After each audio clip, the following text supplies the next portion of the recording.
Hello guys, welcome back to the channel. In this today's tutorial, I'm going to show you how to edit Google Spreadsheet in a view only mode. Alright guys, here I have opened my Google Spreadsheet, and as you can see that this Google Spreadsheet is in a view only mode, so I cannot edit this Google Spreadsheet document. But don't worry guys, because we can still edit this document.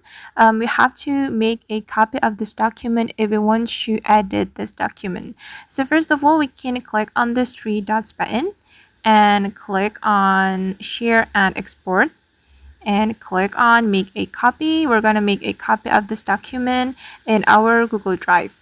Then you can name your document right here, and after you're done naming your document, you can click on OK and just wait for a moment until this document has been copied to your Google Drive.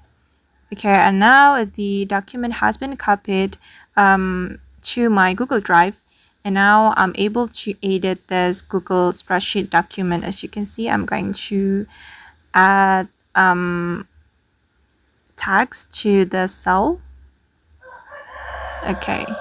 Alright guys, and that's how we can edit Google Spreadsheet in a view only mode. I hope this tutorial will be useful for you.